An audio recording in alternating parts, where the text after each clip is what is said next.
Hi to everyone. ఇప్పుడు మనం చూస్తుంది చిల్లీ క్రాపు, మిరప పంట. సాధారణంగా ఒక పంటలో ఇన్సెక్ట్లు ఎక్కువ పెరగగానే మన రైతులందరూ పురుగుల మందుల షాపులకి అయితే పరుగులు తీస్తూ ఉంటారు.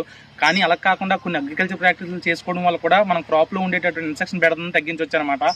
అవే స్టిక్కీ ట్రాప్స్. ఇప్పుడు మనం చూస్తున్నాం కదా, ఇది వచ్చేసి ఎల్లో స్టిక్కీ ట్రాప్ అనమాట. ఈ ఎల్లో స్టిక్కీ ట్రాప్ అనేది ముఖ్యంగా లీఫ్ మైనర్స్, ఎపిడ్స్, వైట్ ఫ్లైస్ని కంట్రోల్ చేస్తుంది. దీని మీద ఒకటి జిగురు లాంటి పదార్థం కలిగి ఉంటుంది అనమాట.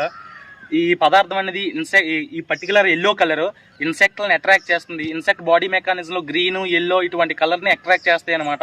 అందువల్ల ఈ యొక్క స్టిక్కీ ట్రాప్ అనేది ఎల్లో కలర్లో పెట్టడం జరిగింది. దీని మీద జిగురు లాంటి పదార్థం కలిగి ఉంది.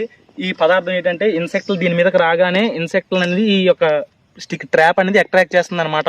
అదే విధంగా బ్లూ కలర్ కూడా ఉంటుంది, ఒకసారి చూసేద్దాం. ఇది వచ్చేసి బ్లూ కలర్ అనమాట. సో ఈ బ్లూ కలర్ మెయిన్గా త్రిప్స్ కోసం అయితే వాడతారు. అలాగే వైట్ స్టిక్కీ ట్రాప్ కూడా ఉంటుంది. అది కూడా సేమ్ వైట్ ఫ్లైస్, లీఫ్ మైనర్స్కి, ఎపిడ్స్కి కూడా వాడతారు.